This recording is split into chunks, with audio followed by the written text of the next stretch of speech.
Please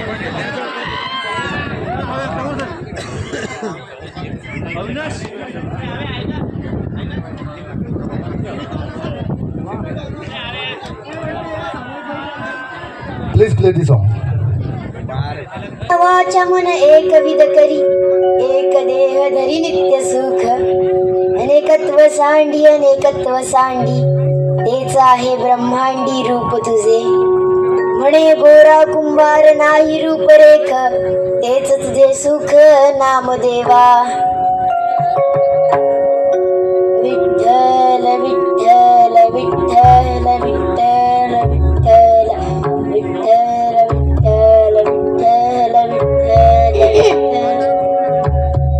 या मंडळी अगदी योग्य वेळी आलात.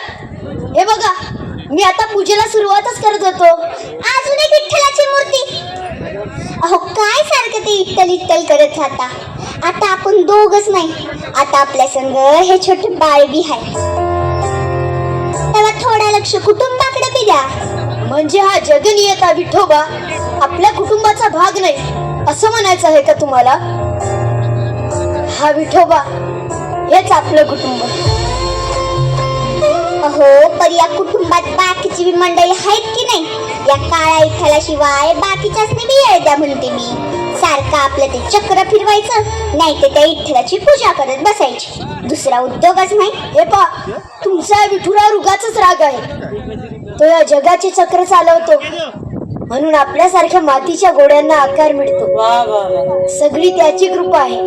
माझ्या आयुष्यात तुमच्यासारखी पत्नी येणे आपल्या दोघांच्या संसाराला याची मुकल्या गोंडस बाळाच्या रूपानं सुख येणे ही सगळी त्याचीच कृपा. मग त्याला विसरून कसं चालेल? ऐकता मग त्याला इसरा असं कुठं म्हणते मी. पण या छोट्या लेकराकडं जरा लक्ष द्याल की नाही? ज्या भक्तीनं तुम्ही त्या विठ्ठलाच्या मूर्तीला लोणी लावताना त्याच भक्तीनं या चिमुकलालाही खाऊ पिऊ घाला म्हणते मी. नाही तर त्याच्याला वाटेला येईल माती. तुम्ही विनाकारण वाद घालत आहात. हे बघा मी धुणं भांडी करून इरीवर जाऊन पाणी भरून येते. तवसर याच्याकडे लक्ष ठेवा. आणि हो मी येईपर्यंत त्या विठ्ठलापाशी जाऊ नका. नाहीतर माझं पोर बसायचं रडत आणि तुम्ही बसायचं भजन करत. आले म्या. श्री हरी विठ्ठल. काय बोलावं हिला? खर तर मी पूजा करावी म्हणून सगळी तयारी ही करून देत असते आणि आता विठ्ठलाला रागही भरते. विठ्ठला तुझे भक्त सुद्धा तुझ्या कारभारा इतक्याचा नाकलने आहेत बरं का? वा वा वा. चला आता तुम्ही इथे बसा बरं आणि आई येईपर्यंत शांत राहायचं. त्रास द्यायचा नाही. आपण दोघं मिळून विठ्ठलाची पूजा करूया. मी तुमच्यासाठी काही मातीची खेळणी बनवून ठेवतो पण त्याआधी माती भिजवायला हवी. विठ्ठल विठ्ठल विठ्ठल विठ्ठल विठ्ठल विठ्ठल विठ्ठल विठ्ठल विठ्ठल विठ्ठल विठ्ठल.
म्हणून घेतोस वैरे? या दगडी मूर्तीने तुमच्यातल्या बापाचा सुद्धा दगड केला. माझ्यावर विश्वास ठेव. हे काय झालं, कधी घडलं याची मला काही कल्पना नाही. माझ्या पायाखाली कोण आहे याची मला जाणीव सुद्धा झाली नाही. स्वतःच्या लेकराचा जीव घेईल का? नाही, तुम्ही जीव घेतलाच नाही. योच आहे बापाचा धनी. विठ्ठला, हे काय आखरीत घडलं? भगवंता, कोणत्या पापाची फळं भोगतोय आम्ही? असा कोपलास आमच्यावर. कोप करतोयस का आमच्यावर? आता एका माऊलीचं कोप काय असतो हेच तुला दाखवते. आता याला इथे ठेवायचं नाही. आता याचे तुकडेच केले पाहिजे. खबरदार मला स्पर्श कराल तर. विठ्ठला, विठ्ठला, विठ्ठला, विठ्ठला. अजून मी त्या क्रूर विठ्ठलाचंच नाव घेताय. जगात कोणी याचं नाव घेणार नाही असा शाप आहे का आईचा या जगाच्या बापाला? असा अनर्थ करू नकोस. उठ पोरा, तुझी भक्ती, श्रद्धा, तुझा आढळ विश्वास पाहून आम्ही प्रसन्न झालो. घरादारावर संकटाचा आभाळ कोसळला असतानाही तुझ्या भक्तीचा आणि विश्वासाचा चिरा ढळला नाही. मला तुमचे चरण स्पर्श करता येणार नाही. माझं पोर मेलंय. माते, तुझंही भाग्य थोर. आपल्या एकुलत्या एक पुत्रासाठी तू भगवंताशी संघर्ष केलास. मग तुमचं दुःख मला कसं पाहावेल बरे? तुमच्या भक्तीचं महात्म्य जगाचे नियमही बदलते.